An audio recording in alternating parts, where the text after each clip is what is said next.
Okay, so let's just get right into it. It's the one question we've all asked ourselves, probably whispered to a friend. Is your phone secretly listening to you?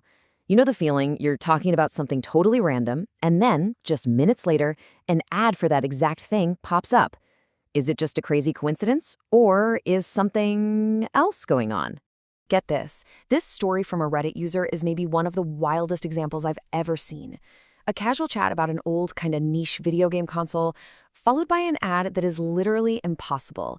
An ad for that exact console that hadn't run in 8 years. I mean, how on earth does that even happen? To figure that out, we've got to start with the theory that everyone immediately jumps to. You know, the one that just feels so right. And it makes perfect sense, doesn't it? It's the simplest explanation. Your mic hears you say dog toys, some algorithm gets the message, and boom, you're seeing ads for squeaky squirrels. It feels super intuitive, but when you really start to look at the technical side of things, that simple story starts to fall apart. So, if that common belief isn't the whole story, then what is? Let's take a look at what the people who actually build and break this stuff, the security researchers and developers, have to say. What's so interesting here are the pure logistics of it. I mean, constantly recording and uploading everything you say would be an absolute technical nightmare. Your phone's battery? It'd be dead in just a couple of hours. Your data bill would go through the roof. And maybe most importantly, the people whose entire job is to watch for this exact kind of suspicious activity have never found it. The evidence just isn't there. Plus, your phone has its own built-in tripwires. You know that little orange or green dot that shows up when you're on a call or recording a voice note? That's your phone's operating system screaming, "Hey, the mic is on." For an app to secretly get around that would take a massive, sophisticated hack against both Apple and Google, a kind of hack that would be almost impossible to keep under wraps. Okay, so if it's not a secret wiretap, why does it feel so incredibly real? Well, part of the answer is actually in our own heads. It's a cognitive bias, sometimes called the Baader-Meinhof phenomenon. You talk about getting a new pair of hiking boots, and suddenly you notice every single ad for hiking boots, completely ignoring the hundreds of other ads you scroll right past. That one coincidence sticks in your brain, while all the misses just fade away. But hold on, that psychological trick doesn't explain that crazy Project Scorpio ad, does it? That feels like something more. So this is the real turning point. If they're not getting this info from your phone's microphone, where in the world are they getting it from? And this is where we get to the real answer. And honestly, it's way more complex and maybe even a little spookier. It's not about one data point from your mic. It's about thousands of data points from everywhere else, all weaving together this incredibly detailed story about you. Let's see how they do it.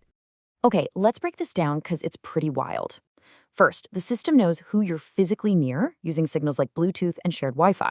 So if your friend at the coffee shop starts Googling vacation spots in Mexico, the system basically says, hey, these two are together, and you might start seeing ads for flights to Cancun.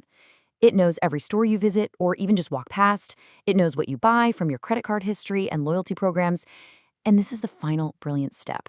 All of this data, your friends, your location, your purchases, gets fed into algorithms that don't just know what you've done, they're built to predict what you're about to do or even what you're likely to talk about. And that's really the punchline here. The reason they're not secretly listening to you is because they just don't have to. Why go through all the technical trouble of eavesdropping when they have this massive digital dossier that tells them everything they need to know anyway? Now, this whole thing gets even more interesting when you look at devices that are designed to listen all the time, like smart speakers, because this is where you can see companies using very, very careful words. A university study really dug into this. So Amazon has said publicly that they do not use customers' voice recordings for targeted advertising. And you know what? That's technically true. They don't take the raw audio file of you asking about the weather and sell it. But what the research suggests they do is take the transcription of your command, the actual text of what you said, and use that data to figure out your interests and, yep, serve you targeted ads. It's a really subtle difference, but it's a huge one. So why does any of this matter? Why is this whole web of data reality actually more important to understand than this simple listening myth?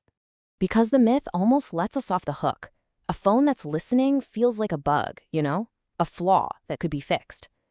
The reality is that we are all willingly participating in this massive, interconnected data collection machine that's working exactly as it was designed.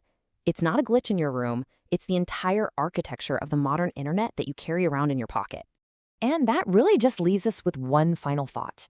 The idea of a hot mic is creepy, for sure, But what about a system that is so powerful, built on so much of your own data, that it can accurately predict your conversations before you even have them?